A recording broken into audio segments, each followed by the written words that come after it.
The mgtow movement has largely emerged as a response to the fractured relationship between the sexes in the Western world. In the last 40 years, feminism has successfully undermined the very institutions that society thrives on, such as the family, the important role played by men, and the dynamics between the genders. From feminist whining at video game stereotypes and perceived sexism in media to affirmative action programs, they have tried to make out that men and women are essentially interchangeable and that gender is a construct. The overly feminized corporate world, misandry in the media, political correctness, gender politics, and outright emasculation of men and boys in education has created a generation of men who have chosen to opt out of society.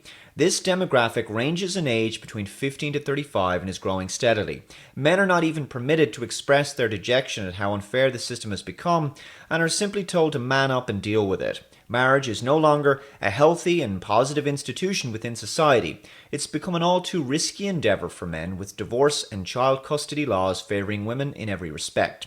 Promiscuity has been encouraged by feminism as a result of marriage no longer being relevant. Consequently, women's desires to settle down and have children at the more practical and natural age of their early and late 20s is being suppressed instead by individualistic needs. Their biological inclinations are being neglected and postponed into their 30s and 40s, and in some cases, many women who would otherwise have bred instead will remain childless. Instead, they are told to ignore their natural impulses in favor of artificial self-obsession generated by the media and corporations. Look around you. Our culture is valuing individualism more than family and community. From the self-help industry to people's corporate careers, everything has become centered around people trying to better themselves as opposed to trying to better society.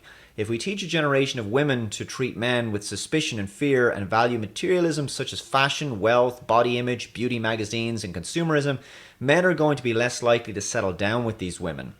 Bars and nightclubs are one of the worst ways of pair bonding because of how cruelly men can be treated in these environments. They're provocative, impersonal, and guys are largely looked upon as potential rapists and creeps for merely expressing any level of romantic interest in a woman. Yet, oddly, these venues are among the primary ways by which young people in their 20s are expected to pair bond in the Western world. Expectations of men are unrealistically high, and their financial status is valued more than anything else. So some men are forced to go mgtow and retreat into pornography, video games, becoming a player or a PUA. All this to protect themselves from a system that is seriously weighted against them. In Japan, the rise of the herbivore man who simply doesn't engage with women socially whatsoever is a startling example of this, and was a kind of early canary in the coal mine for today's Western mgtow male. It turns out, though, men going their own way when faced with a society that undervalues and derides them is actually a natural and predictable reaction. It is also a very serious and potentially catastrophic precursor to the end of civilization itself. Allow me to explain. John B. Calhoun was an American ethologist and behavioral researcher noted for his studies in population density and its effects on behavior. He believed that human overpopulation would create for a grim future and based his research on a study he conducted on rodents in the 1960s. The mouse utopia experiment brilliantly depicts not only the detrimental impact of overpopulation, but also what happens to a society that decides to become obsessed with empowering one gender over the other and undermining its male population. In July 1968, the National Institute of Mental Health ran an experiment in Poolesville, Maryland. Headed by Calhoun, of course, 4 pairs of mice were introduced into a perfect mouse environment, a kind of utopian universe. It was a 9-foot, 2.7 meter square metal pen with 54-inch high, 1.4 meter sides. Each of the sides contained 4 groups of 4 vertical wire mesh tunnels. These tunnels gave the mice access to nesting boxes as well as food hoppers and water dispensers. In this micro world, there was ample food and water as well as nesting material. There were no predators for the mice to deal with. There was just one major problem, and that was the limited amount of space. The population doubled every 55 days, reaching 620 by day 315.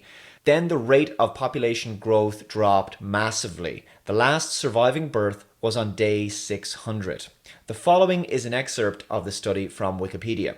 This period between day 315 and day 600 saw a breakdown in social structure and in normal social behavior. Among the aberrations in behavior were the following: expulsion of young before weaning was complete, wounding of young, inability of dominant males to maintain the defense of their territory and females, aggressive behavior of females, passivity of non-dominant males with increased attacks on each other which were not defended against. After day 600, the social breakdown continued and the population declined toward extinction. During this period, females ceased to reproduce. Their male counterparts withdrew completely, never engaging in courtship or fighting. They ate, drank, slept, and groomed themselves, all solitary pursuits. Sleek, healthy coats and an absence of scars characterized these males. They were dubbed the beautiful ones. Breeding never resumed, and behavior patterns were permanently changed. To my lights, these males sound uncannily like the modern mgtows, or even more so, the herbivore men found in Japan.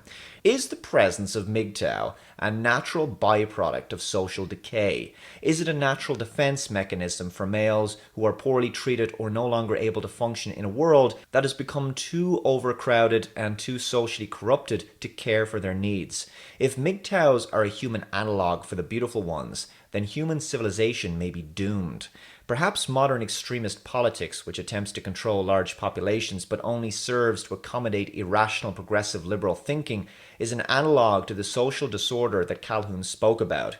He also referenced sexual deviation and the breakdown of conventional gender roles, as well as not just males but also females neglecting their offspring. This lack of parental supervision and proper rearing meant that the next generation failed to function correctly within society. From Calhoun's own notes, he says, many female mice were unable to carry pregnancy to full term or to survive delivery of their litters if they did. An even greater number, after successfully giving birth, fell short in their maternal functions. Amongst the males, the behavior disturbances range from sexual deviation to cannibalism, and from frenetic overactivity to a pathological withdrawal from which individuals would emerge to eat, drink, and move about only when other members of the community were asleep. The social organization of the animals showed equal disruption. The mice became more promiscuous. Mice would roam around attacking others or mounting them irrespective of gender. So what was concluded by Calhoun's mouse utopia experiment? When all available space is taken up and all social roles are filled, competition and stress experienced by individuals in society will result in the deterioration in complex social behaviors and the eventual extinction of the species. Human beings are animals just like mice. We may be much more evolved and intelligent, but our natural biological needs remain the same. We are a social species that needs guidance, male and female parents, a stable environment, and something to strive for. Overpopulation seems to result in increased aggressive behavior, dependence on an unsustainable system, depression perhaps as a result of a seemingly meaningless existence, introversion, erratic, hostile, and perverted thinking, and social breakdown. This experiment demonstrates many of the problems our society is facing today and may face in the future. Can we really ignore what's happening in our world? If men have started going their own way, then it could signify the end of humanity in just a few decades, or maybe we can turn the tide, assuming it's even possible. Every single time Calhoun ran this experiment, which he also did with rats, the result was the same. Are we humans really all that different? I guess one day we're going to find out.